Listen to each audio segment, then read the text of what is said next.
Obrigado. Obrigado. Boa noite a todos. Primeiro, eu quero agradecer a oportunidade, a confiança e o carinho aqui recebido e também dizer a vocês que nós somos colega de profissão também. Eu também sou corretor de imóveis, estávamos comentando há pouco, que eu tirei lá atrás, né? A gente não vai falar muito tempo porque senão revela a idade também. Então é uma gratidão de estar aqui consigo para a gente conversar como amigos de profissão e trocarmos ideias. Ninguém tem aqui a pretensão de ser dono da verdade e de ser também passar alguma coisa que provavelmente vocês não conheçam. Com certeza vocês já estudaram bastante esses assuntos e algumas dúvidas a gente poderá discorrer aí durante o nosso bate-papo. O Dr. Viana falou já com bastante propriedade. Nós estamos vivendo um momento de grandes mudanças no país. Essas mudanças nós vamos esperar que elas aconteçam também do lado dos nossos governantes, né? Porque a todo momento nós estamos aí presenciando escândalos públicos, desvios aí de conduta dos nossos representantes quanto à utilização da verba pública. Então o Brasil ele vive hoje um momento de uma carga tributária insuportável. O custo Brasil precisa ser revisto para se tornar competitivo em relação ao mundo.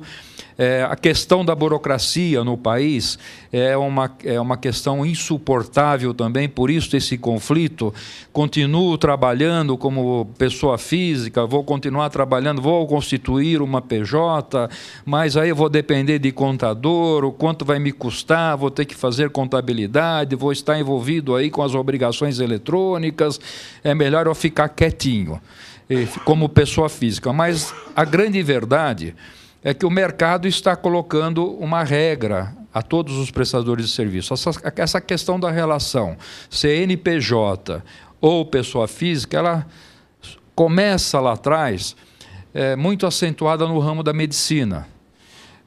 Há uns 10 anos atrás, aproximadamente, ou 15 anos, o setor da medicina começou a impor uma regra de mercado. Virou aos médicos e disse o seguinte: eu não contrato mais você como pessoa física. E aí todos os médicos tiveram que se constituir como uma organização PJ. Mas o que está atrás disso? Por que isto acontece? É custo tributário. Não é outra coisa que leva a esse tipo de relacionamento. Não é que a Caixa Econômica ela não pode mais trabalhar com pessoa física. Pode, não é proibido trabalhar com pessoa física. Que não interessa economicamente trabalhar com pessoa física. Custa muito caro.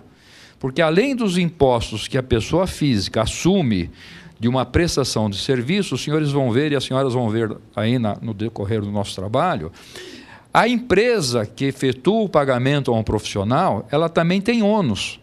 Ela paga também uma taxa para o governo sobre essa prestação de serviço. E aí a relação de mercado inviabiliza. Como os médicos, o setor da medicina já identificou, os corretores de seguro também já passou por essa transformação. Agora está atingindo nós, os corretores de imóveis que militam no mercado. Está chegando uma regra dizendo: eu não quero mais relação com pessoa física. Então nós vamos ver o porquê de tudo isso e entender. Pelo menos vamos tentar passar. E fiquem à vontade para interagir durante, se tiverem dúvidas. Nós vamos aqui batendo um papo informal, longe de qualquer pretensão, como foi dito, de ser um palestrante aqui. Nós somos profissionais da área, tá? O que nós vamos discorrer hoje? Quem pode, formas de atuação, cuidados prévios, registros, opção tributária, tributação, obrigações acessórias e contabilidade. Até dar uma pequena dica de como contratar esse serviço de contabilidade. Quem pode ter um CNPJ ou entrar no mercado de trabalho? O exercício da atividade de intermediação imobiliária somente é permitido às pessoas físicas e jurídicas inscritas no Conselho Regional de Corretores de Imóveis. É uma profissão liberal, regulamentada, portanto, só pode ser constituída esta atividade se passar pelo controle do exercício da profissão. é como nós da contabilidade, como advogado, como engenheiro, é prerrogativa da profissão liberal. Formas de atuação. Aqui começa o contexto. Trabalho como autônomo, contrato CLT, empresário, isso na pessoa física. Nós estamos aqui trabalhando aqui em cima da pessoa física. O autônomo, que nós chamamos aqui de pessoa física, o que ele precisa? Cadastro de pessoa física, o CPF e o cadastro no município. É possível trabalhar como autônomo. Só que o meu cliente me aceita como autônomo, essa é a colocação que o mercado está fazendo. Eu quero trabalhar como autônomo, mas o mercado não me dá mais oportunidade porque não me contrata mais. Mas pode ser que algumas empresas ainda continuem se relacionando com o autônomo, por desconhecimento da carga tributária, ou por desconhecimento, ou porque existe algum processo de informalidade, alguma razão que essa questão ainda não foi colocada na mesa. A outra forma é o vínculo de trabalho, de emprego, CLT. É o registro em carteira, que tem os custos relacionados ao relacionamento de trabalho, CLT, encargos sociais, fundo de garantia, estabilidade, férias, 13º, que não é o nosso caso, poderá ser também. O empresário individual equiparado à jurídica, ele precisa ter o cadastro nacional da pessoa jurídica, o CNPJ, e a inscrição no CCM, que é o ISS. Aqui, nós vamos conversar um pouquinho, porque esta figura aqui, ela é possível, é admitida, mas ela às vezes se confunde muito com a pessoa física, porque eu vou operar, mesmo que eu utilize o nome fantasia, imobiliária São Joaquim, operando com o CNPJ de José Maria.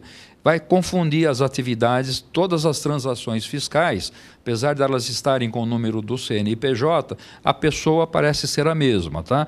Então nós vamos falar um pouquinho de se é recomendável ou não. E depois nós temos a pessoa jurídica, a sociedade simples e a sociedade empresária.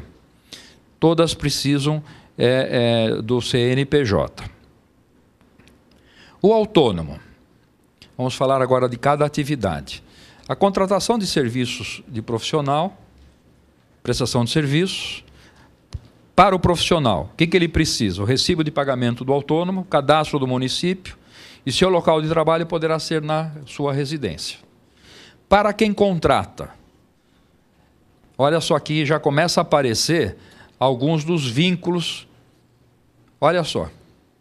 Para quem contrata, o INSS para pagamentos de autônomos é de 20%. Exemplificando, Caixa Econômica Federal está pagando um comissionamento para um autônomo pessoa física de uma transação que ele fez imobiliária.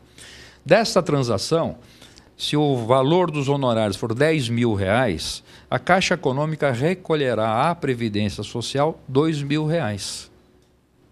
É custo dela, ou é custo de quem contrata o serviço. Este é o maior impedimento para a continuidade do relacionamento. Se nós olharmos aqui, esse daqui não tem impedimento, porque o custo é do profissional. Aqui eu tenho retenção do INSS, caso ele não seja inscrito, de 11%. Retenção do IR pode chegar até 27,5%. Retenção do ISS se ele não for inscrito na prefeitura. E problemas com possíveis vínculos trabalhistas. Começa a aparecer aqui a figura também de se misturar a pessoa do autônomo como se fosse um empregado CLT.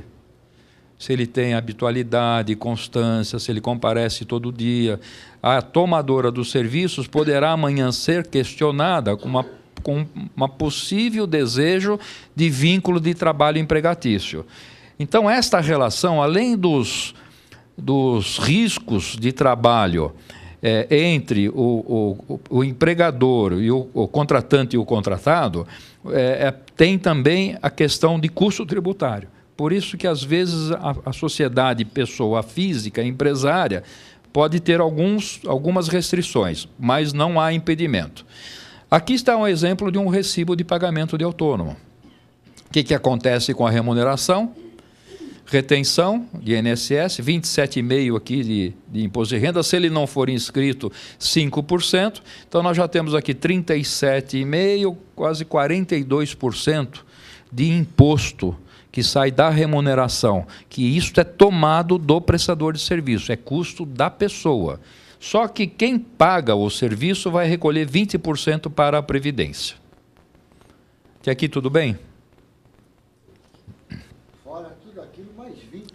Fora tudo aquilo mais 20. Isso que ninguém quer contar. Exatamente. Contrato do CLT. Essa todos nós conhecemos, contrato de trabalho, subordinação, horário rígido, habitualidade, pessoalidade, salário. Entra na tabela de 11%, limitado ao teto de contribuição. Ó.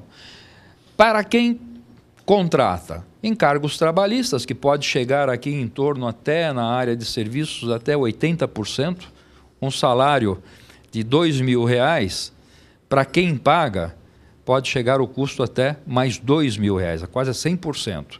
Além de todos os riscos de encargos inerentes à relação de trabalho, férias, 13º, e tudo que envolve essa relação de contrato. Mais o fundo de garantia, imposto de renda na tabela progressiva. Isso aqui eu trouxe mais para uma cultura geral, mas que não é o nosso caso e não é o foco. Mas só para começar a fazer as devidas comparações de um processo com o outro. Empresário individual. É possível, existe um procedimento para registro na junta comercial, requerimento do empresário, registro na junta, Receita Federal, Prefeitura, terá que realizar a escolha do regime tributário da empresa. Então, quando eu vou me organizar em empresa, eu tenho que começar a entender as alternativas da opção tributária, que nós vamos ver lá na frente um pouquinho. Então, eu começo a entrar numa necessidade de empreendedor. Eu tenho que entender um pouco o que é o conceito de empresário, seja ele individual ou uma sociedade. Então, é importante que eu participe desta cultura, que eu não delegue isto só para terceiros, né? Muitos acham o seguinte, bom, o meu contador vai cuidar de tudo para mim, eu não vou ter preocupação. Não é bem assim. Porque se o contador não cuidar direito, o problema volta para você. Então, nós temos que ter uma certa atenção de estar monitorando também e de estar acompanhando essas atividades.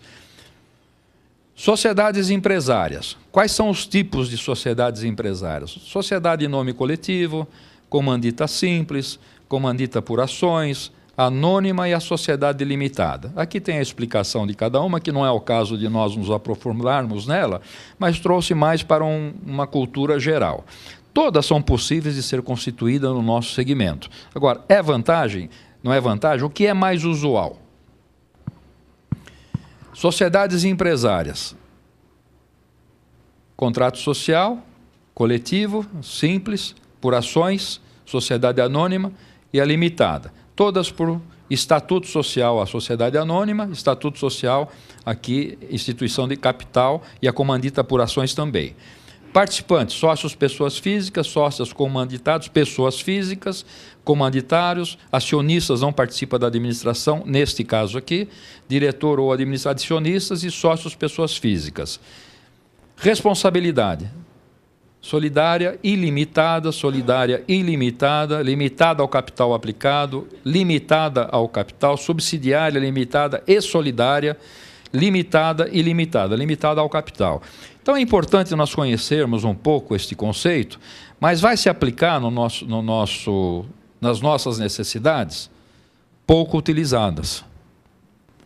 As que estão grifadas aqui, ó, essas 3 primeiras. São poucas utilizadas. Tudo bem? São pouco utilizados. Então, o que mais se utiliza no nosso dia a dia é uma sociedade anônima ou uma sociedade limitada. Mas nós já conhecemos que poderemos também, em determinadas características de relacionamento, montarmos outro tipo de sociedade. Registro. Sociedade limitada. Contrato social, registro na junta, na Receita Federal, Prefeitura e o Conselho, o CRES. Sem o registro no CRES, não está apto para exercer atividade. Pode falar. Queria fazer uma pergunta, doutor Chapira. Para a sociedade limitada, obrigatoriamente, para ele poder constituir, ele tem que procurar um contador.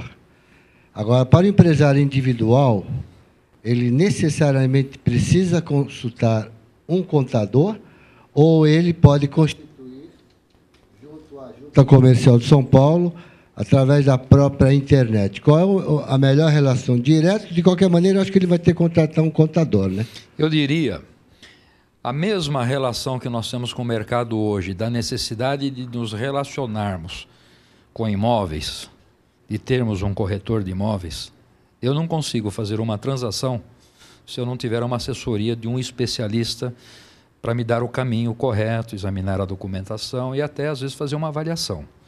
Quando se trata de empresa, o contador é fundamental. Se o senhor perceber, quando eu falei na sociedade ali empresária, eu falei em sistema tributário, que vai ter que escolher a opção tributária.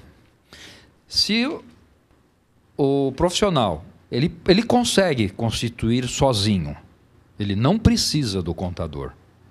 Para esse caso, não precisa do CRC, você faz o contrato social, registra, vai na Receita, tira o CNPJ, mas e o passo seguinte? E se ele constitui errado? E se ele põe o código de atividade errada lá que vincula ele ao CNPJ? E se ele declara no momento da constituição que a opção tributária dele será lucro real, ele não, ou será lucro presumido, ou até um simples nacional? A Receita não vai bloquear naquele momento. A lei não pode, mas a inscrição passa. Aí ele começa a calcular os impostos de forma errada. Passa 2, 3 anos, recebe uma notificação, retroage a 5 anos. Multa, juros e correção monetária. Então, o que nós temos que tomar cuidado, o doutor Viana colocou no começo a mudança que está passando, inclusive da lavagem de dinheiro. O Brasil está sofrendo uma revolução cultural que está hoje a sociedade brasileira passando por necessidade de transformação. Que tipo de necessidade de transformação? Nos conceitos da cidadania do pagamento do imposto. Eu sei que é duro nós falarmos isso, pagar tanto imposto que nós pagamos e não termos o retorno desses impostos em serviço. Mas a regra está aí. Hoje, nós vamos ver um pouquinho à frente que os cruzamentos eletrônicos e o controle e a inteligência do fisco não permitem mais amadorismo. Até para se fazer uma declaração de renda pessoa física, não sejam amadores, se profissionalizem. Não tentem blefar, brincar, olha, eu tenho uma fonte pagadora, eu relacionei com uma imobiliária ou com alguém, tem um informe de rendimento, esse aqui eu não vou declarar, porque senão eu vou ter que pagar mais imposto, que era prática comum, que nós fazíamos isso há muitos anos atrás e a Receita não conseguia identificar. Hoje ela identifica. Por que ela identifica? Porque quem está se relacionando com a gente está informando o governo quanto ele pagou para cada um de nós, quanto reteve de imposto, se reteve, se não reteve, e a hora que fizermos a declaração de renda, bate lá o cruzamento eletrônico. Quer ver uma questão comum? Eu vou até sair um pouquinho fora do foco, mas é importante, acho que é para a gente saber o quanto é valioso nós estarmos preventivos, né? A questão da declaração de renda pessoa física. Este ano, pela primeira vez, foi criada uma nova obrigação, que é a DEMED, Declaração de Transações com Serviços de Pagamentos a Médicos.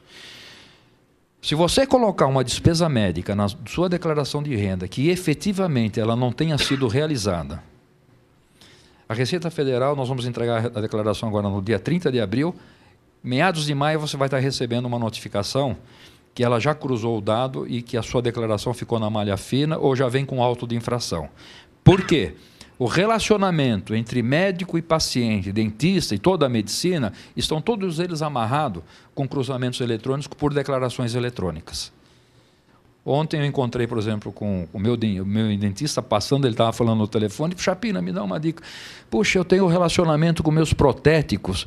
Se eu colocar um valor aqui na minha declaração que eu paguei o protético, e se ele ir lá declarar um outro valor, o que acontece? Você vai ter problema. Então, por favor, combina primeiro, né? Não faça uma coisa, não diz que você pagou 10 e que ele pagou só, você recebeu só 5, né? Fala a verdade, pelo menos Combina. É a mesma coisa das transações de imóveis hoje, né? Você compra um imóvel, passa uma escritura, o valor que era sempre que você declarava menor, está cada vez reduzindo mais, né? Acho que a prática do dia a dia está diminuindo isso. Aquela dificuldade que você tem, as pessoas que passavam escritura por menor valor estão a cada dia sendo menores aí a procura por esse tipo de expediente. O estatuto social na sociedade anônima, também todas precisam do registro na atividade profissional. Então, a questão do cuidado da organização e do primeiro passo da abertura da empresa, é bom ter um amigo assessorando, ter um profissional de contabilidade, um advogado, uma pessoa até uma pessoa mais vivida, que tenha conhecimentos para lhe dar uma boa orientação. Cuidados prévios na abertura. Ponto do imóvel. Habite-se. Lei de zoneamento. Alvarás, licenciamento, vistorias de corpo de bombeiros. Se é uma imobiliária que vai ter várias pessoas trabalhando, precisa ter um certo cuidado, porque a Prefeitura de São Paulo, ela é um processo que o Cresce tem trabalhado fortemente, o sindicato também, o SESCOM, para simplificar esse processo. Porque hoje o que acontece? Você tira a inscrição municipal e não há uma preocupação se saber se o imóvel está regular ou não. Depois de estabelecido, passa 1 ano, 2 anos, aí vem a prefeitura e fala, cadê o alvará de funcionamento? E você não tem o alvará de funcionamento. Aí ela fala, bom, então você tem 30 dias para apresentar o alvará. Você não apresenta, ela vem com fechamento administrativo. O seu negócio desaparece rapidamente porque você está numa operação irregular. Então, antes de escolher um ponto para se trabalhar, verifique a regularidade do imóvel. Se o zoneamento daquele imóvel permite essa atividade. Com certeza, essa atividade, quase nas maiorias das regiões, são permitidas, mas tem restrições em alguns locais. Tá? Trata do alvará de funcionamento, dos licenciamentos, tem a estrutura de corpo de bombeiro para você não ter problema com os órgãos fiscalizadores. Aí começa a situação um pouco já chata, que é a burocracia que eu falei no início. Poxa, mas se eu fosse PJ, pessoa física, eu não preciso nada disso, né? Eu vou ter que abrir uma empresa, mas vamos ver lá no bolso quanto vai significar de economia isso. Aí nós vamos ver se vale a pena eu passar por isso ou não. Tá? E nós vamos chegar à conclusão que, às vezes... O empresário individual, ele para constituir o CNPJ, ele precisa ter um ponto comercial? O individual pode até se constituir na própria residência, que não é recomendável, por causa da confusão da pessoa física dele com a jurídica. Você começa a misturar a tua vida pessoal com a tua vida da pessoa jurídica. Então, você vai ter uma fiscalização da prefeitura. Onde ele vai, o fiscal? Na tua casa. É conveniente ter isso? Não é? Não tem, porque é uma empresa individual. Para essa atividade econômica não há grandes impedimentos e restrições, mas é importante sempre verificar se nós vamos ter essas condições e se o condomínio do prédio, se for um apartamento, se permite você ter um CNPJ lá, né? Porque de repente você abre a empresa tudo no seu endereço da residência e a convenção de condomínio não permite, aí tem que mudar de endereço. Então, não recomenda-se, né? Para que se faça. Agora, a pessoa física não tem essa restrição, né? Mas ela tem o inconveniente, que é o custo tributário. Aqui começa um pouco que eu chamo, o pessoal da Receita Federal não gosta muito que eu falo da engenharia, né? Que eu disse que precisa ser um cientista da NASA para você atender às necessidades do governo. O que acontece com uma empresa? As alternativas à opção tributária. Você tem o MEI. Receita bruta até 36 mil, recolhimento fixo apenas um empregado. Simples Nacional. Regime de tributação do lucro presumido e lucro real. Vamos ver se está aqui. Ó, Simples Nacional, não pode. Consequentemente, o MEI também não pode.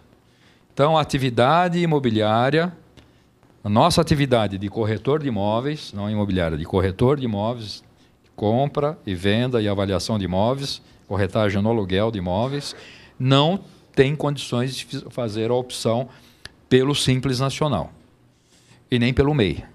Pois não. A imobiliária não tem vedação. No Simples Nacional, Pois não.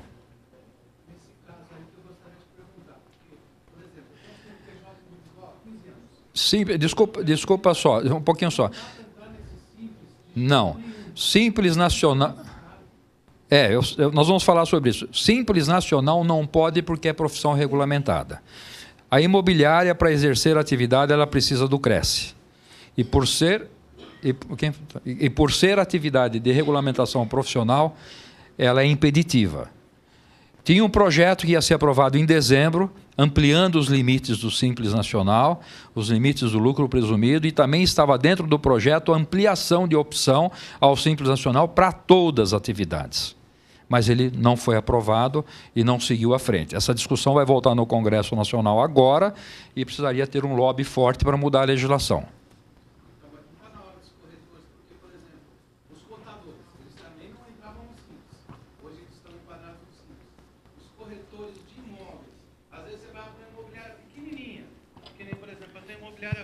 Pequenininha, né? Você é obrigado a pagar tanto tributo. Você tem uma secretária que você paga para ela R$1.000 e paga mais R$800 por todos os meses de tributos. Enquanto no Simples, você pagaria R$100 por mês a mais, quer dizer, dificulta o crescimento daqueles que trabalham dentro da lei. Essa é uma luta que deve continuar e é uma conquista que a gente deve batalhar. Agora, por que os contadores conseguiram? A gente poderia, se tivesse esse poder, de nós fazermos uma troca. Foi uma moeda de troca. Olha, contador, nós vamos lhe dar o direito do Simples, mas, porém, você vai ter que trabalhar de graça por 1 ano atendendo o microempreendedor individual. Você vai ter que atender no seu escritório. Se você optar pelo Simples Nacional, você vai ter que atender no seu escritório o público do microempreendedor individual, gratuitamente. Se você se recusar a atender, vai uma denúncia, se acontecer a denúncia, você sai do sistema Simples. O pessoal aí de contabilidade está revoltadíssimo com isso. Eles têm obrigação de atender. Está no Simples Nacional, tem que atender o microempreendedor individual gratuitamente. O que é esse serviço gratuito? A Constituição, a primeira declaração do ano e toda a manutenção e orientação para esse microempreendedor individual. Você não sabe o que é de horas de trabalho atender um público leigo, dando consultoria, e você não pode cobrar. Então, foi por isso que a contabilidade entrou no Simples, por essa razão. Se você pegar a legislação lá, está o seguinte: é admitido a empresa de contabilidade aderir ao Simples Nacional, desde que atenda o microempreendedor individual no primeiro ano gratuitamente. Essa é a razão. Será que nós, corretores, iríamos submeter a isso? Você dá assessoria para o microempreendedor individual a fazer atendimento do ramo do nosso conhecimento? É uma moeda de troca. Foi interessante. Agora, o pessoal tem que atender. Aqueles que estão se recusando a atender terão um problema seríssimo. Vai sair do sistema, se ficar caracterizado, e retroage, viu? Retroage lá no início, tudo com multa, juros e correção monetária. Agora, concordo consigo. É isso que nós vamos debater aqui hoje, tá? E muitas coisas dependem de mudança de lei. Não basta boa vontade nossa, nós teríamos que nos unirmos, fazer uma grande mobilização e trabalhar com os parlamentares que nós ajudamos a eleger, para que ele faça projeto, para que ele debate na Câmara dos Deputados, que tenha consenso e uma forte pressão política. Porque uma coisa, Viana, que a gente sabe disso, né? Porque nós queremos mudança, mas a sociedade, quando precisa fazer pressão, ela não faz. Nós vamos lá, eu e o Viana, nós fomos para Brasília, às vezes, tratar da medida provisória 232, da extinção da CPMF, tinha meia dúzia de pessoas lá só. Ninguém acompanha, a sociedade não acompanha, porque tem que se mobilizar, gastar dinheiro com passagem. Então, o governo ganha nesse aspecto, na omissão da sociedade brasileira. Então, nós temos que aprender que o caminho é isso que nós estamos fazendo aqui, o associativismo. É estar próximo à sua entidade que representa a profissão. É estar próximo à sua associação. E aí criar uma massa grossa. Como nós conseguimos derrubar a CPMF? Foi com esse conceito. Ninguém acreditava que era possível acabar com o imposto provisório da saúde, que o governo não aceita até hoje. Só foi possível porque conseguimos 1,5 milhão de assinaturas, uma mobilização de todas as entidades do empreendedorismo. O Cresce teve um papel fundamental nessa questão. Fomos para Brasília, nós sabíamos que iríamos perder na Câmara dos Deputados e iríamos ganhar por 4 votos no Senado. E foi assim que aconteceu. E o governo não aceita até hoje. Então, o caminho para a gente mudar as coisas no país, a receita nós sabemos, somos nós. Porque nós temos mania de ficar reclamando que o governo não faz nada para a gente. Mas, na grande verdade, nós é que somos o governo. Se nós ficarmos passivos e silenciosos, não estou propondo aqui nenhuma revolução, não. Democraticamente, né? Discutir o assunto democraticamente. A gente consegue mudar, sim. O MEI, a questão do MEI, do microempresário individual, Chapira, ele foi criado, não sei se está correto, mas eu entendo que ele foi criado mais para tirar o pessoal da informalidade para trazer para a formalidade e dar esse presente para os contadores social, né? É um presente, desculpa aqui, eu não vou falar, eu ia falar grego, mas de repente pode ter um patrício aqui, né? Pô, que raio de presente. Presente de japonês, então, pelo menos, né? Presente de japonês, pronto, tem lá, ó. É um presente de grego, porque, na realidade, o MEI, a gente até trabalhou na construção do projeto do MEI, né? Que nasceu aqui no governo de São Paulo. E o objetivo do MEI é pegar todo esse público que está na periferia, com pequenos comércios, aquele público do Brás e outros que têm aí pequenas barraquinhas de comércio, e trazer para a formalidade. Mas ele vindo para a formalidade, ele cria já com uma obrigação tributária de R$ 55. Ele paga por mês e está livre de todos os impostos, até R$ 55. É um projeto interessante, mas ele está limitado a R$ 36 mil anos, que vem a ser R$ 3 mil mês, né? É para um público bem pequenininho, a manicure, a doceira, a boleira, o limpador de piscina, o faxineiro que trabalha de forma autônoma, é para esse público, né? Não adianta fazer um planejamento estratégico, querer transformar todo mundo em MEI, e ficar dentro desse universo, que acaba tendo um problema administrativo. E os contadores aí têm que atender esse público pelo presente que recebeu de estar no Simples, né? Cabe a cada contador analisar o benefício de estar no Simples e fazer esse tipo de trabalho gratuitamente. Aqui, nós vamos entrar numa questão filosófica e até entender o porquê do avanço tecnológico do governo, tá?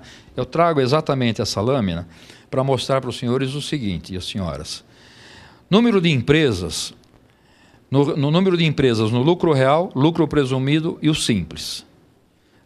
70% é lucro real, 6% é simples e 24% é lucro presumido. O quanto... Desculpa. 6% é lucro real, ainda bem que vocês estão prestando atenção, hein? Obrigado.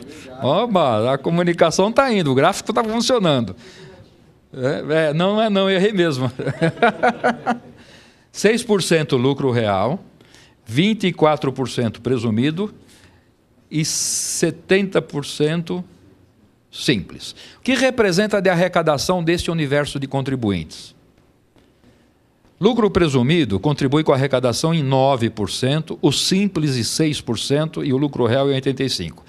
Quer dizer o seguinte, de um imposto recolhido por esses contribuintes, 85% da arrecadação vem das empresas de lucro real, que representam um universo de 16% da base de contribuintes.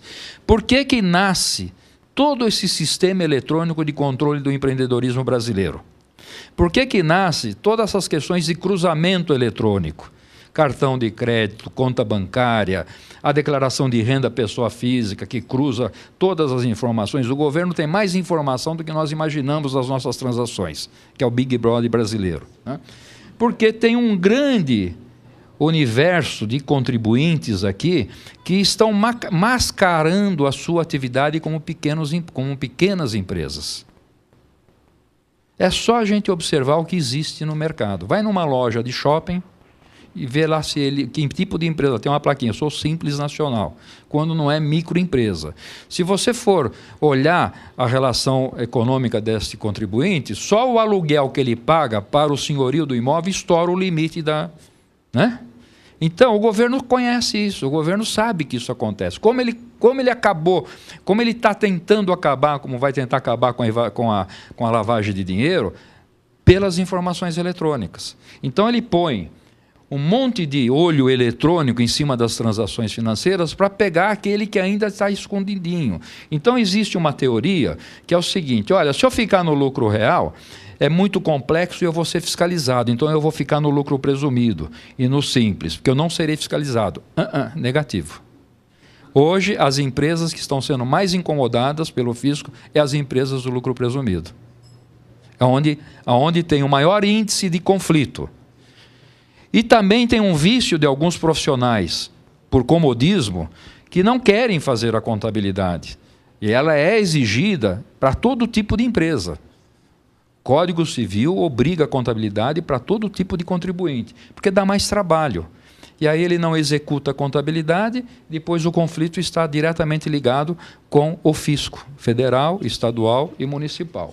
Então, eu estou trazendo isso aqui porque nós, na nossa prática, no nosso dia a dia, a gente vê pessoas se relacionando com o mercado, como PJ, com atividades mascaradas, porque o sonho de consumo, eu quero ser uma empresa simples, como o nosso colega ali está desejando. Então, o que ele faz? A atividade de corretagem de imóveis não pode.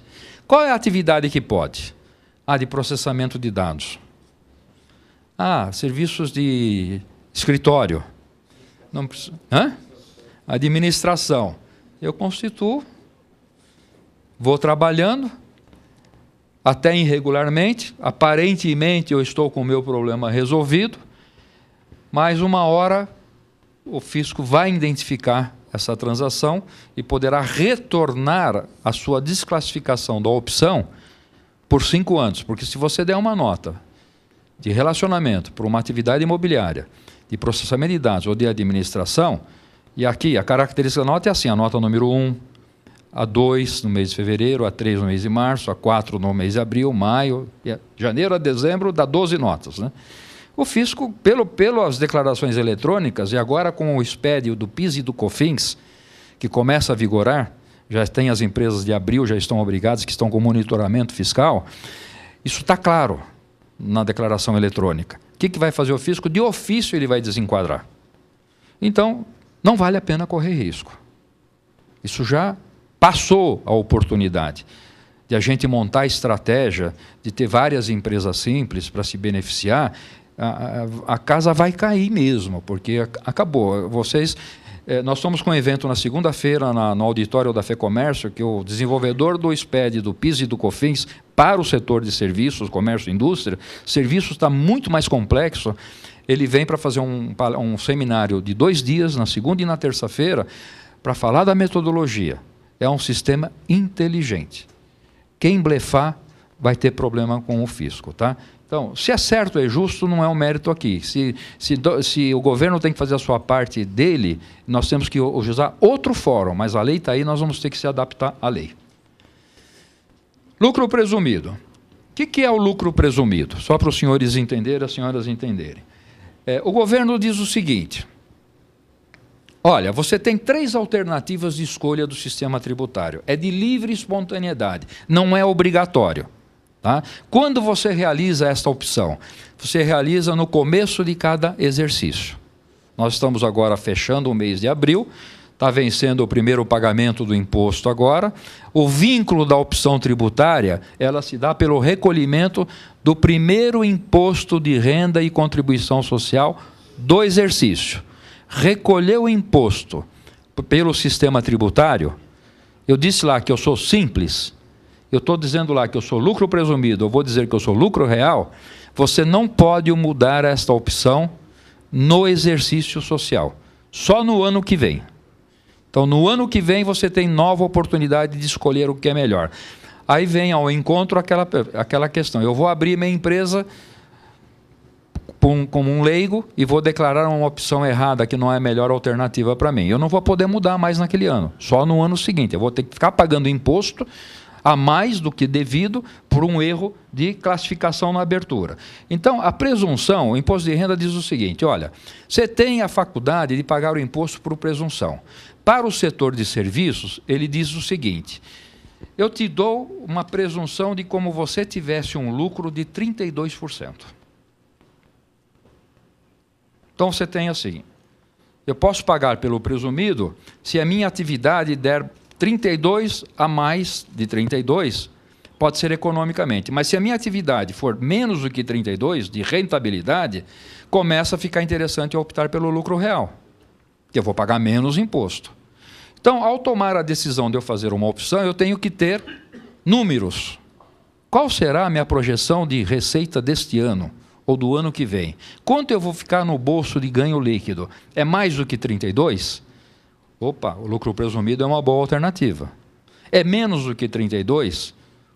Espera aí, lucro real vai me dar mais economia. Porque qual é a diferença? A diferença é, no lucro real eu pago sobre o lucro que eu tiver na empresa. Se deu prejuízo, eu não pago nada de imposto de renda e contribuição social. Se eu ficar no lucro presumido e tiver com prejuízo, uma atividade, início de atividade, que eu estou investindo na atividade, estou fazendo propaganda, publicidade, estou querendo ganhar o mercado, normalmente as operações no primeiro ano são deficitárias, eu estou investindo e não tendo lucro. Se eu fico no lucro presumido, eu estou pagando imposto de renda desnecessariamente. Essa é a diferença, tá? É o planejamento que nós temos que fazer antes da tomada da decisão. Qual é o custo desse imposto? 15% chega sobre a base de cálculo reduzida. Pois não, pode falar. É uma pergunta na TV Cresce, no internauta. Pois não. É Cláudio Ariel José Tiller. Como o condomínio poderá me impedir de usar meu endereço residencial como endereço profissional? Olha, a questão é uma relação de condomínio, a convenção do condomínio. Lá está vinculada à sua residência familiar, moradia. Se a convenção tiver impedimento que se coloque uma empresa lá, e um CNPJ é uma empresa, você poderá ter problema sim com o condomínio. É uma questão de infração à convenção condominial. Aí eu pediria ao meu mestre, o Viana, e os senhores que estão aqui, se confirmam essa tese, porque eu... Não é? Então, tá bom? Então está confirmado aí que estamos de comum acordo que a convenção precisa ser respeitada. Eu tenho uma pergunta também do internauta, com o nome de Gilberto Antônio Júnior. Ele pergunta na mensagem: Dr. José, em relação à administração de imóveis, qual a diferença de custos para o cliente em relação ao profissional autônomo e empresa?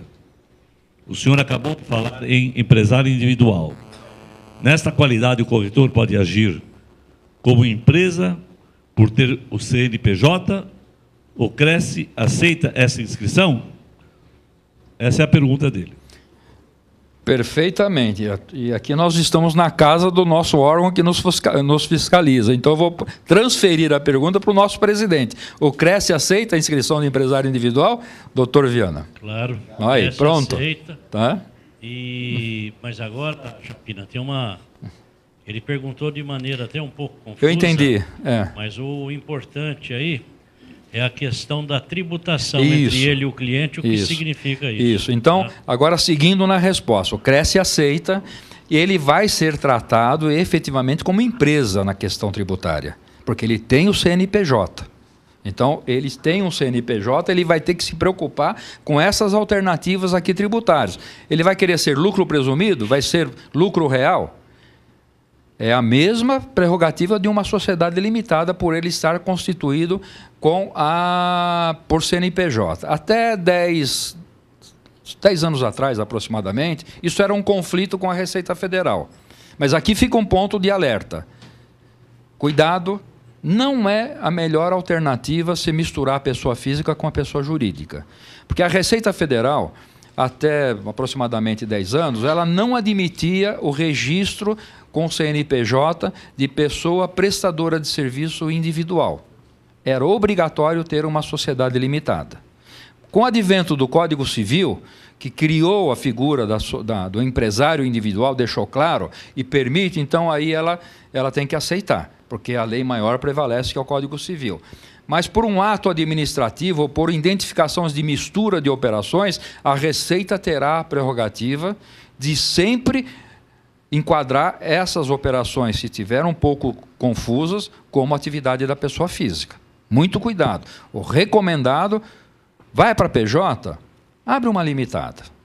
O custo é o mesmo. Não tem grandes diferenças de você abrir uma PJ limitada. Você abre você e a esposa, abre você e a filha. Acho que no Cresce basta um profissional, um sócio ter o Cresce, né? Então, não precisa ser os dois, tá? Tem que ter um responsável técnico, tá? Então, acho que respondendo agora, acho que já está respondida, pode sim fazer a opção como pessoa jurídica. Nessa empresa pode ser marido e mulher? Pode. Da sociedade? Pode. É uma sociedade empresária. Não há impedimento. A limitada ela é por cota, né? Por cota. Não precisa ser 50%, 50%. Não. Conforme a Pode ser vontade das 1%, partes. conforme vontade. Só para constituir mesmo. Isso. Tem alguma peculiaridade do regime de casamento, se for separação total de bens? Não, é uma relação nova, é uma relação comercial. A sociedade está se criando após a declaração do regime de casamento. Quer dizer, os bens estão sendo criados após aquela declaração de regime. Então, não há impedimento que se crie essa vinculação. Tá? Marido e mulher se relacionam comercialmente, então é permitido, não há impedimento nenhum. Chapina, por gentileza, Jairo. A minha dúvida também é o seguinte, as duas perguntas. A primeira, com referência ao Simples, tem informação que quem já tem uma empresa no Simples, por exemplo, não pode ter a segunda. Simples é só para uma atividade. Me confirma isso. A segunda coisa que eu gostaria de saber é sobre as possibilidades de enquadramento de uma empresa simples, porque a nossa profissão como corretores dá para agregar serviços. Dentro de uma imobiliária tem a intermediação imobiliária, tem a administração do aluguel, tem o condomínio, tem já muitos que estão aderindo também aos seguros, e tem também o banco correspondente, cuida de documentação, faz financiamento e tal. Então, dentro desse leque de atividades, pode ter algum que se enquadre no Simples. Se isso acontecer, como ficaria, por exemplo, as outras atividades no caso de emitir nota de serviço, esse tipo de coisa? Bom, primeiro, havendo o vínculo com o registro profissional regulamentado, que é o Cresce nesse caso, não é possível adesão ao Simples.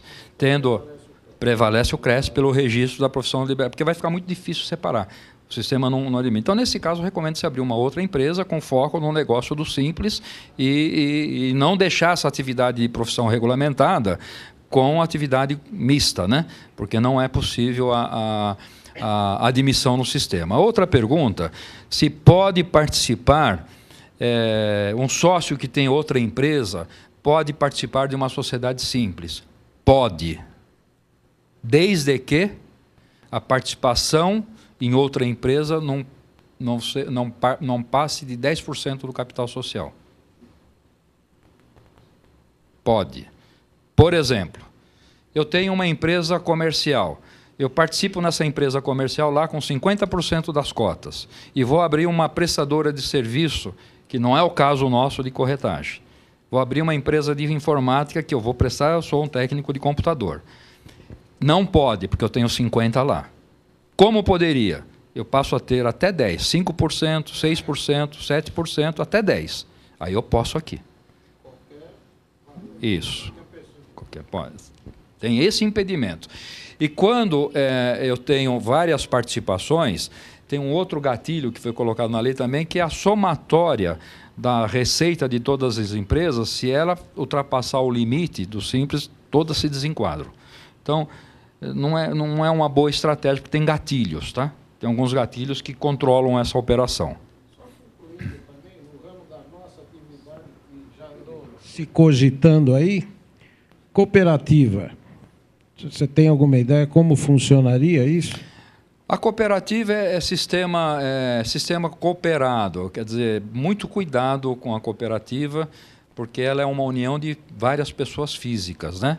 E tem que ter toda uma gestão, e ela sofre a tributação, nesse caso dos cooperados, em relação à cooperativa, como a pessoa física. Porque quem está prestando o serviço é o cooperado, não é a cooperativa. Ele está vinculado numa relação cooperativada. Então, ele vai receber ou da cooperativa, que está se relacionando com o mercado, ou diretamente do contratante. Tá? Então, ela tem o relacionamento aí de pessoa física.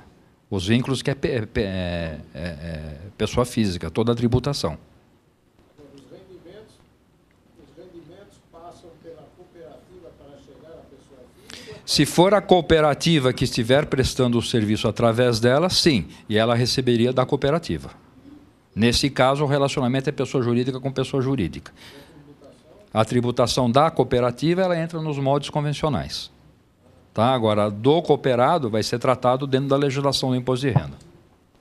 Então, nós temos aqui o custo que passaria a ser do imposto de renda, pode chegar a ser até 25% sobre 32%, mais a contribuição social sobre 32%, mais o PIS e mais o COFINS. Né? Nós vamos ter depois um quadro que vai mostrar o custo total. Questão do lucro presumido, ainda. Uma tributação. Aqui nós temos uma simulação. Quanto ficaria uma empresa do lucro presumido com o imposto de renda, contribuição social, COFINS, PIS e o ISS? O imposto gerado, que é R$12.260 numa empresa que faturou R$85.000 aqui, chega a uma taxa de 17%, 17,2% já com ISS. De 5%. Então, o que é mais econômico? Trabalhar com a pessoa física ou com a jurídica? Compensa eu ter uma pessoa jurídica para passar por todas as dificuldades burocráticas? Eu vou ter ganho financeiro com isso? Provavelmente sim, dependendo do meu relacionamento com o mercado em termos de faturamento, de receita. Lucro real. Como é que funciona o lucro real? Imposto de renda, 15 mais 10, é a mesma regrinha do presumido. Porém, sobre o lucro líquido. O que é lucro líquido? As minhas receitas, notas fiscais emitidas, deduzida todas as despesas. Água, aluguel, luz, telefone. Né? Deu lucro?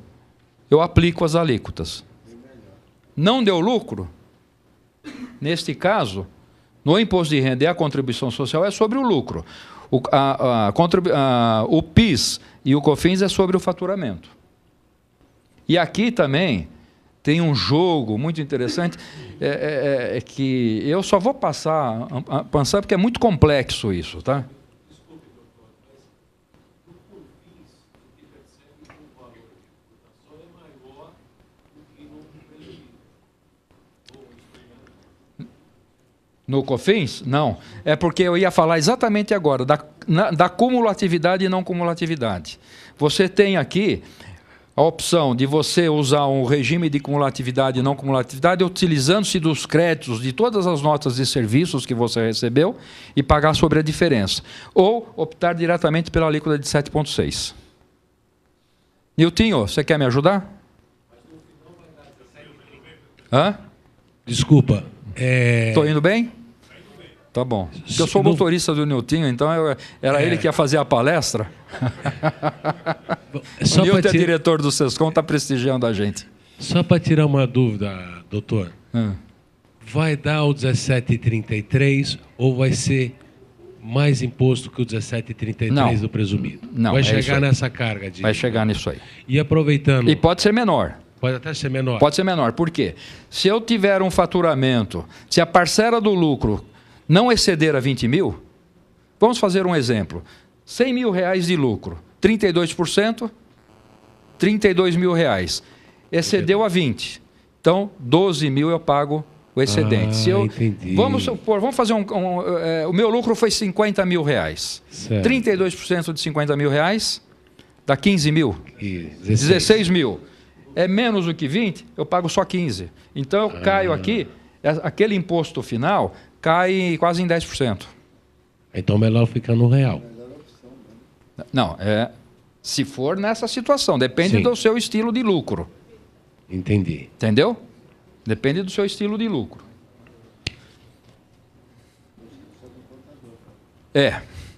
Que bom, né? Não é bom também precisar de um corretor para comprar e vender imóvel, alugar um imóvel? Né?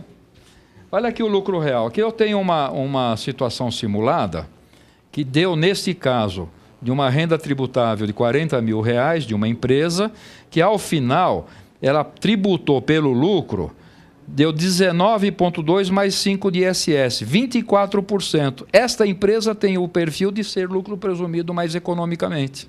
Ela pagaria menos imposto no lucro presumido. Ela pagaria 17, né, que nós vimos lá. 17,33. Hã? 17,2. 17 ponto contra 19 mais 5, 25. Aí fica ruim. Exatamente, tá? Então, esta é a ciência do planejamento no momento da opção do sistema tributário. Quando é que eu faço a opção?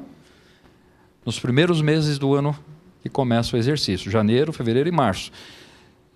Paguei o imposto de renda e a contribuição social, eu vinculei o regime de tributação.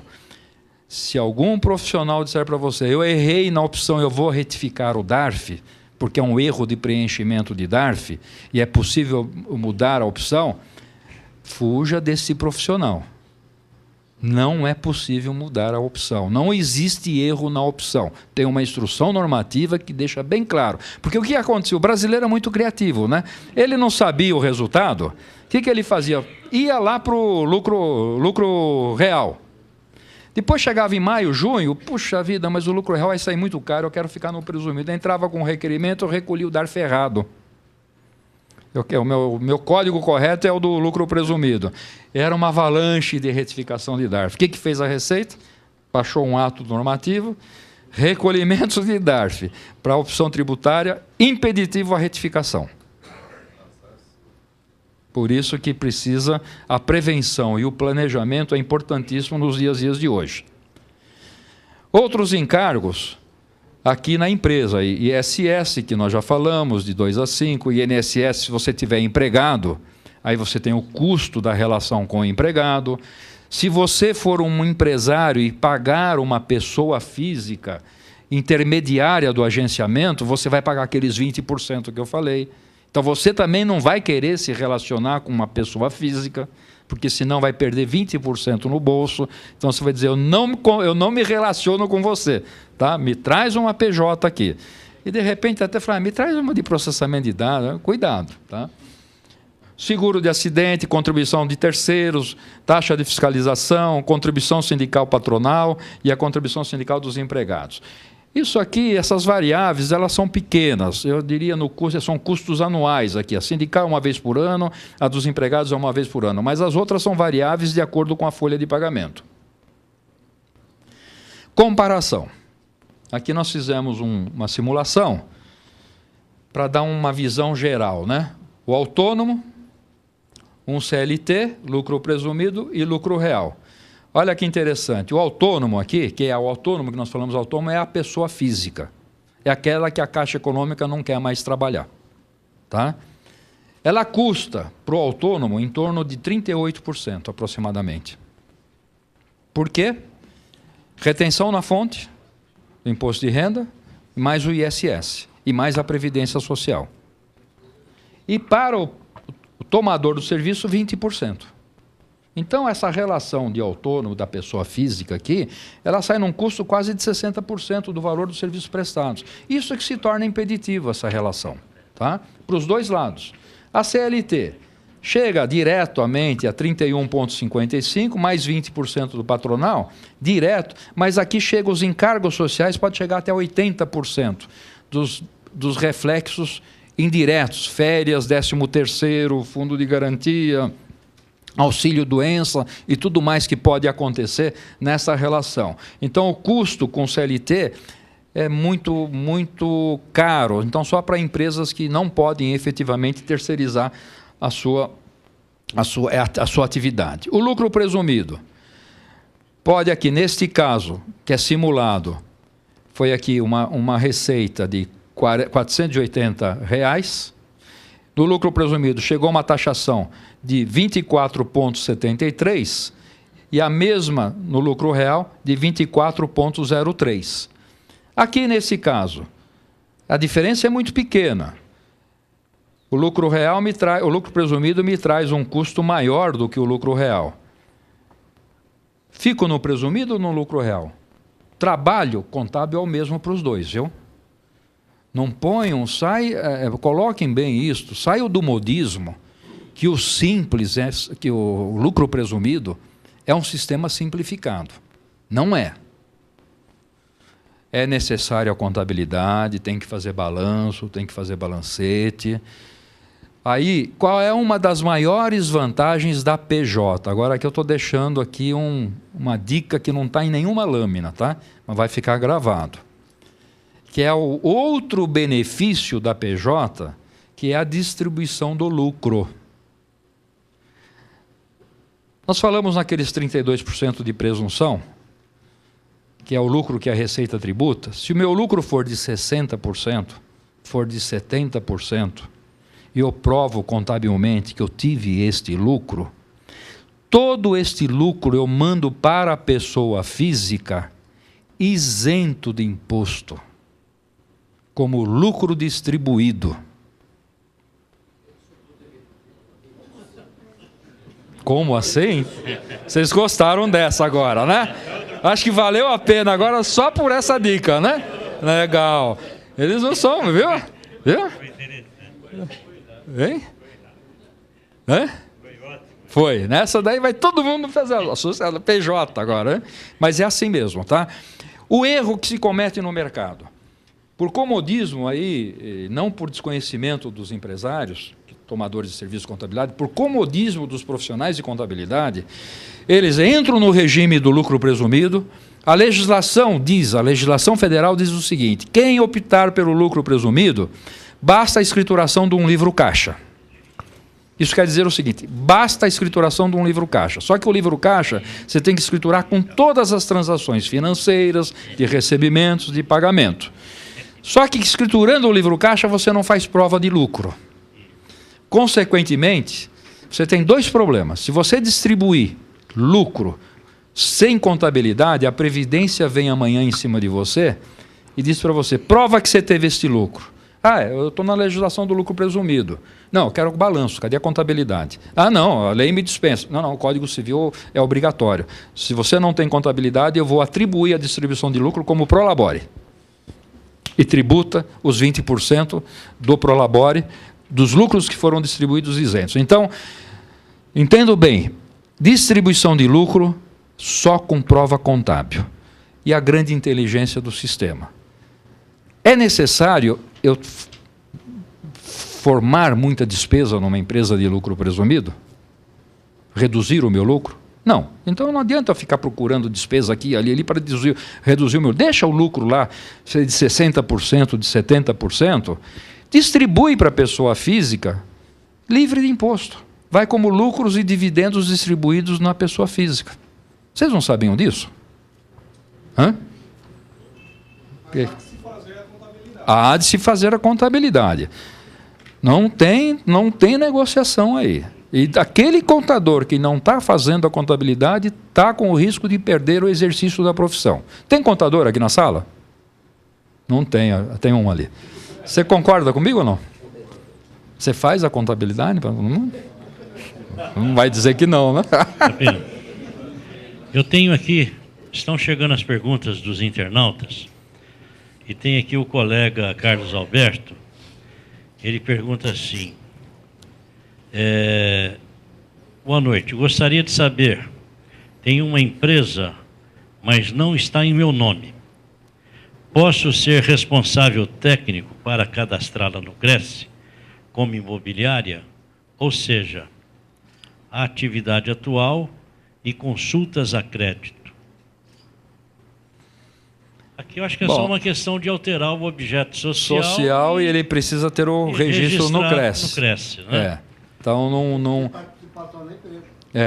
ele precisa ser sócio da empresa. Isso. O Cresce não aceita uma responsabilidade simplesmente técnica como o engenheiro aceita, né? Não. O engenheiro, você pode ter uma empresa de leigo e ter um responsável técnico na engenharia.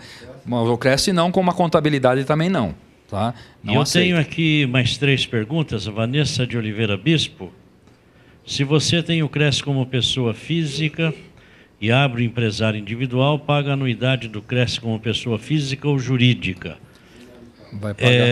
Vai pagar como jurídica. É interessante que saibam o seguinte: na questão do empresário individual, paga-se uma anuidade de pessoa física, uma anuidade de pessoa jurídica. No caso de limitada, aí paga-se pela tabela do capital registrado, que inicia com 2 anuidades. Então, o empresário individual, neste aspecto, sai mais barato, porque é apenas um. Mas o empresário individual sai mais barato no aspecto do Cresce. Do Cresce mas não apenas, sai mais barato no contexto total. Sim, então claro, é vantagem claro. pagar individualmente e pagar como PJ também, porque ele vai ganhar no reflexo tributário.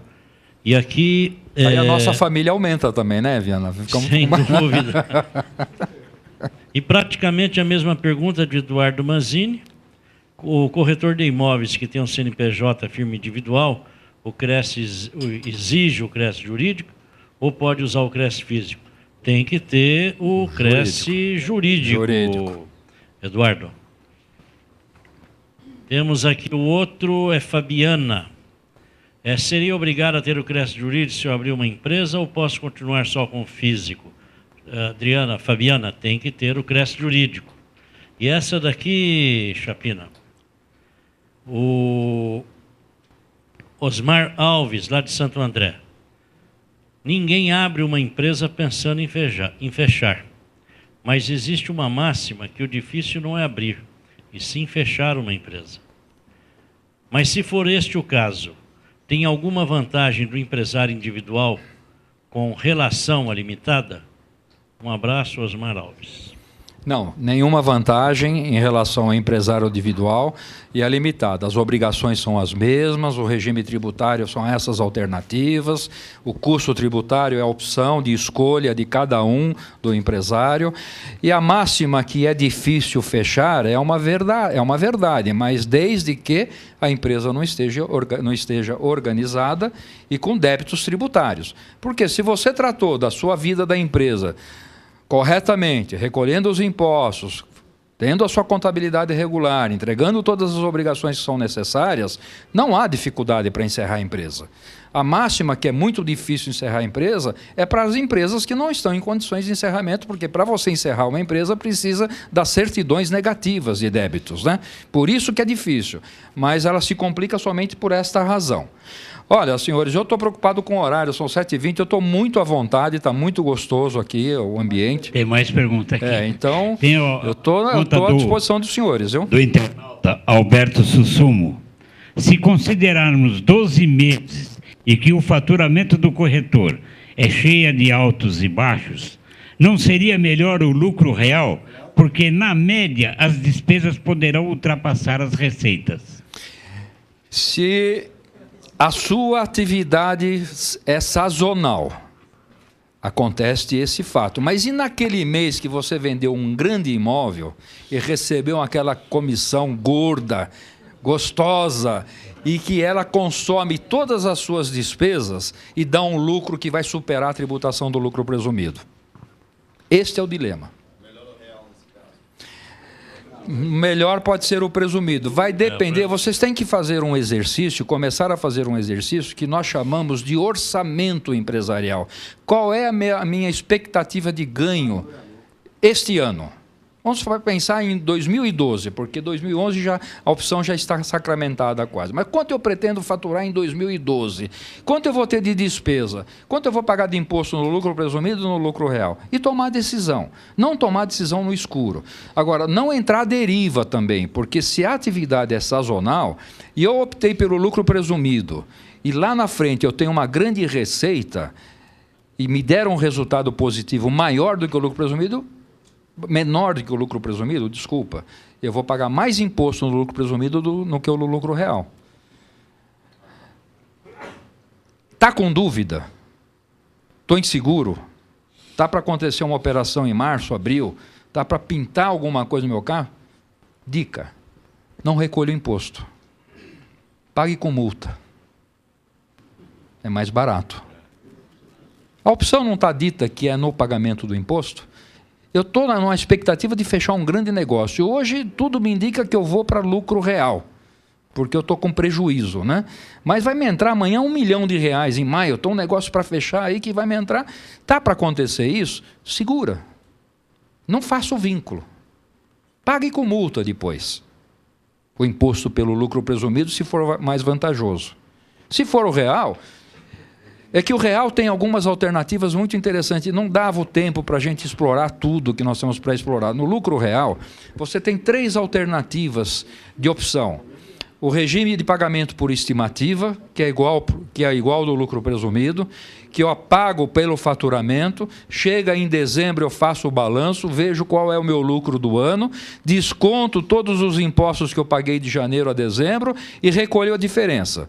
Se eu não tenho diferença a recolher, se eu já paguei todo o imposto devido, eu fico credor perante a Receita Federal e vou optar no mês seguinte. A outra alternativa, eu faço balanços mensais, balanços por suspensão. Então, essa questão da sazonalidade fica resolvido mês a mês. Eu tive janeiro prejuízo, fevereiro prejuízo, março prejuízo, abril, maio, junho em outubro, eu tenho lá um grande lucro. O que acontece? Esse prejuízo, fazendo o balanço mensal, ele fica todo compensado. Se eu não fizer o balanço mensal, se eu usar a presunção, só 30%. É 30%, né, Milton? 30%. 30%, que às vezes a gente se perde um pouco em tanta confusão. Doutor, tem mais um internauta aí com mais uma pergunta? Tá. Por gentileza. O internauta, o nome dele é Paulo César Oliveira. A pergunta dele é a seguinte: como empresa individual altera a relação entre corretor e imobiliária? Quais seus vínculos e custos? Como empresa individual altera a relação entre corretor e imobiliária? Ele já começa fazendo a primeira confusão da empresa individual. Não altera a relação do corretor com a imobiliária, porque quem se relaciona é a empresa e não é mais o corretor. A primeira confusão da empresa individual. Você vê como é difícil assimilar. Ele não consegue se desassociar. Eu sou uma empresa CNPJ. É a empresa que está vendendo, que se relaciona com a imobiliária, e não é mais ele, José. Então não altera. Altera sim, ele deixa de ser PJ, pessoa física, e passa a se relacionar como pessoa jurídica, que é a empresa individual. Deu para entender ou é muito confuso isso? Não, deu para entender. Deu? É a inversão. É. Pois não. Eu recebi meu CNPJ essa semana. Tá? O contador ainda não me disse, ela me veio como EPP. O contador ainda não me disse que lucro eu devo aplicar. Ele não me falou. Para todos os efeitos, ela está começando agora, nesse mês, começo de abril. Essa opção não foi feita, como é que fica? Vai fazer pelo primeiro recolhimento. Pelo primeiro recolhimento? Primeiro recolhimento. E ele tem que me dar essa opção, porque até agora não me deu. Tem que conversar consigo. Ele pode chegar e se for emitir a primeira nota fiscal e não conversar consigo, ele vai jogar na presunção, no lucro presumido, porque vai calcular e mandar a guia para o senhor pagar. Mas se o seu faturamento não for suficiente, o lucro real seria o melhor. Ele tem que conversar consigo. É, isso que me estranhou. Eu ia perguntar isso para ele. Eu ia perguntar, eu não passei batido, não. Porque EPP só está no Simples Nacional. Que atividade é a sua? Imobiliária. Não entendi o que o senhor quis dizer. EPP está dentro do Simples Nacional. Então, ele me deu a minha empresa e está como EPP. Eu entendo que é empresa de pequeno porte. Mas a empresa de pequeno porte é aquela de faturamento até 2.400.000, que são as empresas do Simples Nacional. Se ele vinculou como Simples Nacional, nós estamos com um problema aí. Porque é o que eu disse, ele põe e a Receita não confere. Ela não invalida, o senhor vai lá, ela te dá o CNPJ. Depois ela vai bloquear a sua relação tributária. Tá, vamos dizer, porque até então de contabilidade eu entendo nada. E eu também não, viu? Tá bom, brincando. Estou aprendendo todo dia, com vocês também. Eu sei chegar a fazer dar 2 mais 2 dá 5, mas tudo bem. O que eu posso tá revendo com ele? Vamos supor que ele fez essa documentação que não seja o que nós estamos comentando aqui. Que não seja do meu agrado para lucro real, que eu estou achando até interessante pelos cálculos, não sei. O que eu devo fazer com o meu CNPJ? Ele pode ser alterado? Pode sim. Ele tem, no momento do cadastramento, tem que declarar se a empresa... Newton, me ajuda aí, que essa parte operacional, às vezes me fuja um pouquinho. O Simples Nacional, você declara no CNPJ a opção já na inscrição. E a EPP, ela fica no regime normal, né? É isso? Boa noite, primeiramente. O Newton é diretor do SESCOM, é o meu anjo da guarda. Que isso, presidente. A pergunta do companheiro tem que ver o seguinte. Primeiramente, quando você citou a questão do EPP, nós temos que deixar claro hoje o seguinte. A opção do Simples Nacional você faz após o registro do CNPJ, após registrar na prefeitura. Então, só depois desse momento você pode fazer a opção. É que você vai declarar o que você quer. Vai declarar. O que pode talvez ter acontecido aí também é o seguinte: a junta comercial, se a empresa foi aberta, ela pode ter sido sim aberta como uma empresa imobiliária, de acordo com o que você assinou no seu contrato social, e a junta comercial ela ainda aceita a situação EPP sem que a Receita o aceite lá na frente. Exatamente. Então, muito provavelmente, a sua empresa vai ser bloqueada. Se você tentar a opção do Simples Nacional, que é na Receita Federal, ela vai ser bloqueada. Esse vínculo é importantíssimo. Então, muito cuidado com esse momento, tá? Ajudou? Ok, obrigado. Temos mais duas perguntas aqui. O horário, tudo bem, Odil? Bem? Valdemar de Souza, Brasil. Como vivemos de venda, às vezes 2, 3 meses sem vender nada, como faria a declaração dos impostos? Nada a declarar? Não tendo movimentação, nada a declarar. Temos uma outra pergunta aqui de Ricardo Antunes. Boa noite. Na empresa individual, há alguma limitação para a distribuição do lucro? Na empresa individual, o critério é o mesmo. Contabilidade, lucro apurado, distribuição para pessoa física isento do imposto de renda. Tanto no lucro real como no lucro presumido. Tá? Pois não. Aqui no microfone, por favor, em respeito aos internautas, por gentileza.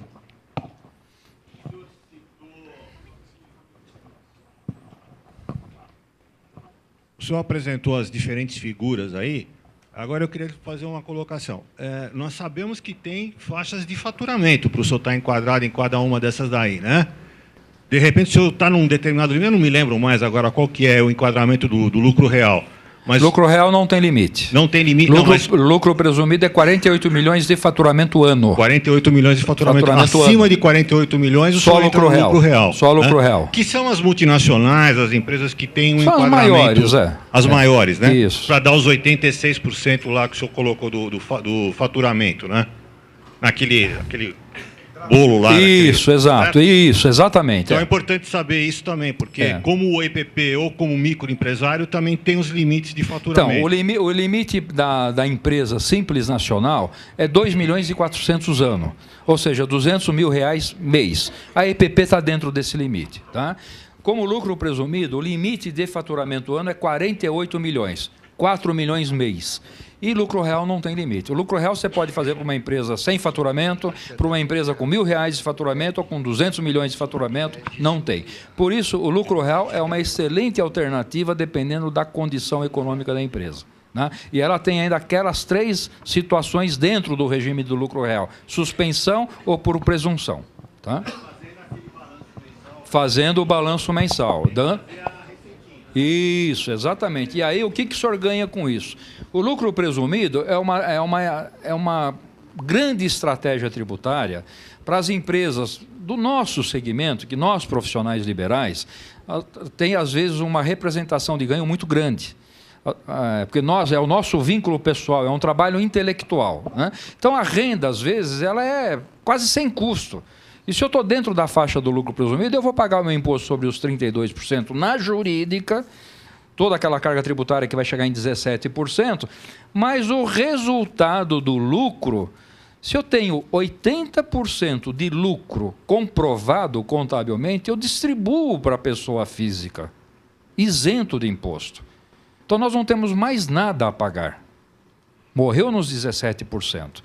A Receita Federal, os nossos amigos da Receita, querem mudar essa legislação e querem voltar a tributar a distribuição de lucro, porque eles não se conformam. Porque eles dizem o seguinte: eu recebo no meu olerite e tenho todos os meus impostos pagos, por que os empresários têm esse benefício? Né? Eu falei, tá bom, então nós vamos começar a conversar sobre isso, então nós vamos voltar lá atrás, quando o Everardo Maciel era o secretário da Receita, que a presunção era 8% no setor de serviços, e ele aumentou para 32% para dar a isenção. Então, você quer voltar? Então volta a 8%, a presunção. Aí ele não quer conversar. Então ele não muda a lei e a gente não, né? Ficamos de olho antenado, tá? Doutor. Quem? Pois não. Uma parte da pergunta o senhor acabou de responder, da que eu ia fazer. Eu sou um profissional, sou um corretor, só saio de casa, vou até o stand, quer dizer, o meu custo é a gasolina e a alimentação. Então, a primeira parte é, posso lucrar 80%, 90%, eu só vou fazer essa distribuição e não vou pagar mais imposto. Quer dizer, o meu, pessoa física, a minha parcela de imposto de renda já vai estar paga nos 17 e pouco por cento.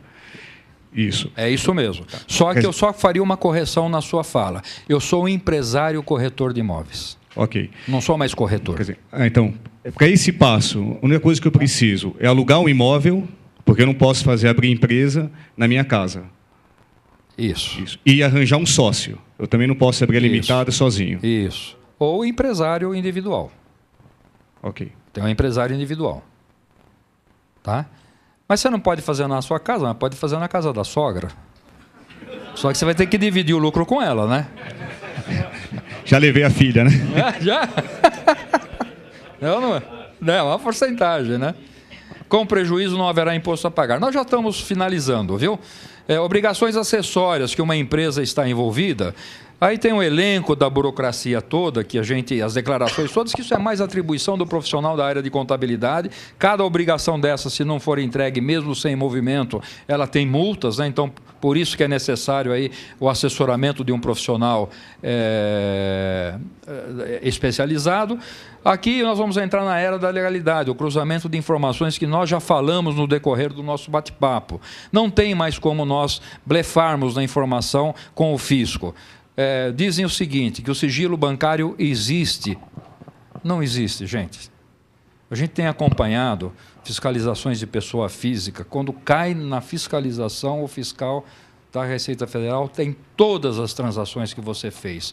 Quantos carros você adquiriu, quantas viagens você fez para o exterior, o iate que você comprou e todas as transações. Então, não entra na ilusão que há um sigilo de proteção, porque no meio fiscal está isto comprometido. Chapina, pois não.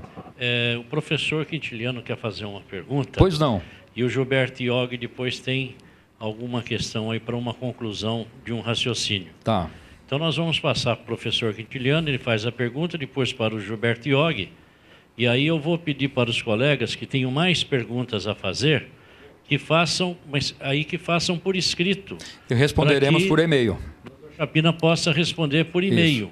Pode ou, passar para aqui. Se não quiser fazer por escrito aqui, nesse momento, pode fazer via internet, isso, encaminhar ao CRES, que nós vamos encaminhar para o doutor Chapina, e vocês terão a resposta de volta, porque nós estamos aqui 20 para as 8.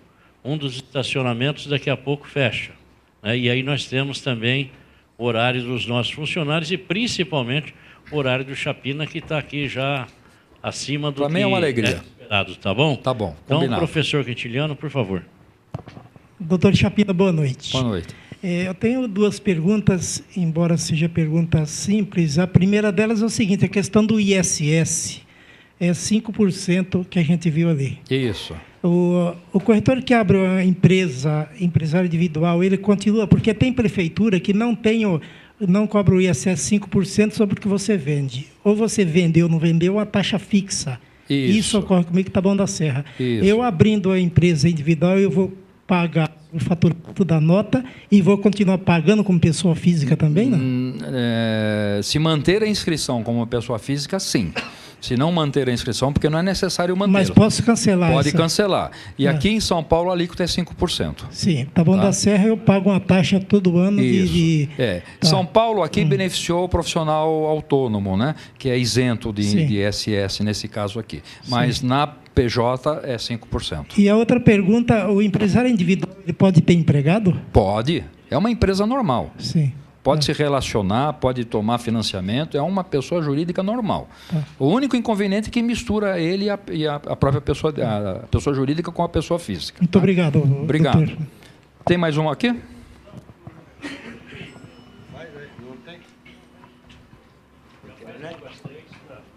Bom, então vamos lá. Tem aqui pergunta vindo pela internet, de Edson Mazzini. Ele diz assim: o corretor de imóveis autônomo paga 27 de imposto de renda e mais 5 de ISS, é isso? 27,5 e 5, né? Em São Paulo, o autônomo está isento de ISS. Então, é os 27, né, do ISS. Os 27 do imposto de renda se atingir na tabela dos 27, porque a tabela tem a escala progressiva. Isso. E mais a Previdência Social, e aí pelo recolhimento aí do vínculo que ele tem com a Previdência. Aí tem a Ana Paula aqui que faz a pergunta. O senhor disse que o Código Civil obriga a burocracias que o lucro presumido isenta. O que é obrigatório pelo Código Civil? Muito importante essa informação da palestra. Parabéns, obrigado. Não, o Código Civil ele obriga a escrituração contábil para todo tipo de empresário. Não só o micro e pequeno empreendedor que está dispensado de contabilidade. As demais empresas têm que ter a contabilidade regular, porque senão elas passarão a ter dificuldade em se relacionar com o fisco. Foi isso que eu quis dizer. Agora aqui o corretor Cássio Ricardo Alves Costa, ele pergunta: o corretor de imóveis autônomo pode recolher imposto de renda utilizando o livro caixa do Carnê-Leão, onde pode-se considerar despesa como aluguel, telefone, propaganda, água, luz, entre outras? O corretor individual, o autônomo, ele tem a relação que é permitida na legislação de imposto de renda. Ele pode ter o livro caixa, fazer a comprovação toda das despesas e se utilizar acima do abatimento de 20%. Mas para fazer o livro caixa é preferível ter uma PJ e ter a contabilidade regular, porque comprovado o lucro ele manda para a pessoa física isenta, não paga imposto. Né? Para encerrar, doutor Chapina, gostaria que o senhor tecesse algum comentário sobre o PED, né, que é a escrituração digital, e a certificação digital, que é algo meio novidade, deve ser uma coqueluche do momento, aí essa questão do... Tá certo? É isso, nós estamos exatamente nesse ponto. Isso, eu vi ali já. A L do cruzamento de informações, que tudo se passa a ter o relacionamento por meio magnético, obrigatoriedade do uso da certificação digital, que nós temos o cumprimento de todas as obrigações acessórias, a obrigação da nota fiscal eletrônica, consultas perante os órgãos da fiscalização. Então, o mundo moderno é uma mudança de relacionamento da sociedade com o governo, federal, estadual e municipal. Por exemplo, a nossa atividade como PJ, eu vou ter que emitir a nota fiscal da prefeitura, eu terei que ter a certificação digital. É um custo de R$300 ano por 3 anos, R$200, dependendo do certificado. Isso faz no Serasa, na Serasa, né? Tem posto da Serasa, tem, né? posto na Serasa, o SESCOM tem o órgão certificador lá também, e outras entidades também têm. Então, é a evolução da tecnologia. Isto nada mais é do que a segurança jurídica do relacionamento eletrônico, de o governo saber com quem ele está se relacionando do outro lado do computador. É via a certificação digital, que é uma assinatura digital. É aquela que nós nos relacionamos com os nossos bancos também. Tá? E é necessário planejar. Ser empresário, olha aí, as questões, lucro presumido, empresário individual, lucro real. Como nós chegamos a essa conclusão? Planejando e conhecendo os pequenos detalhes de cada um.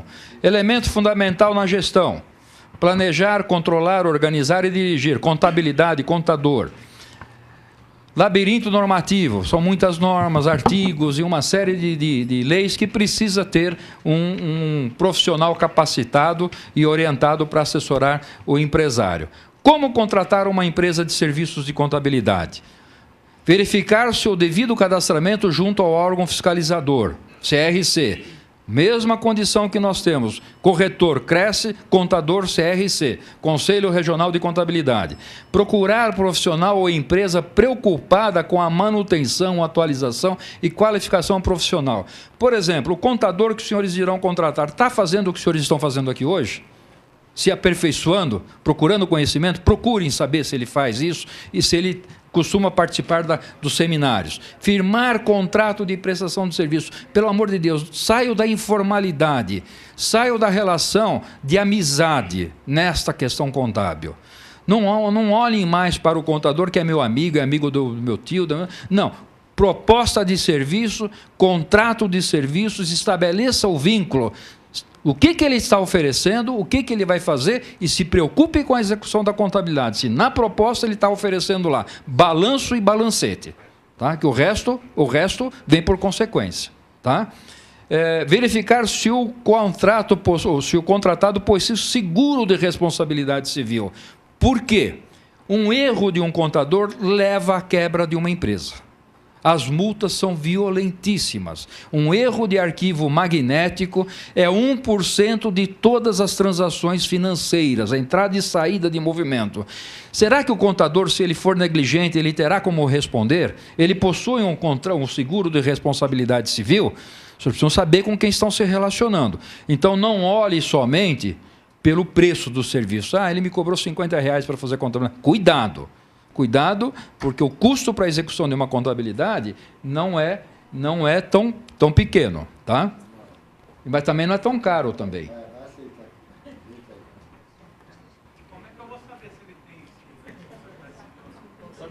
O Conselho Regional, você entra faz uma pesquisa e você procura tirar informações, um cadastro de um fornecedor comum. Quais são os clientes dele, vai falar com o cliente se está satisfeito, se não está.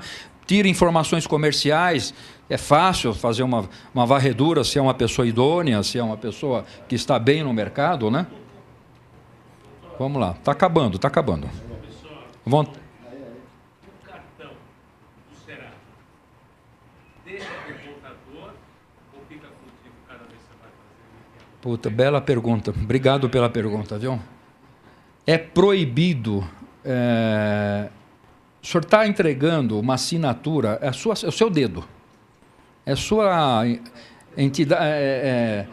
identidade, impressão digital. É proibido pelo Código de ITI. Se ficar caracterizado que o contador está transmitindo lá com várias certificações digitais, o IP da máquina dele está sendo gravado. Isso é crime.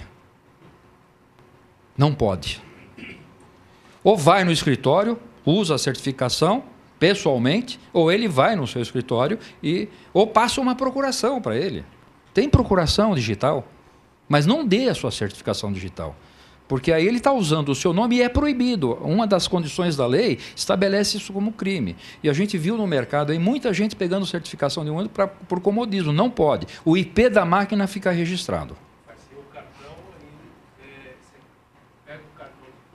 Isso, exatamente. Oi, pode falar.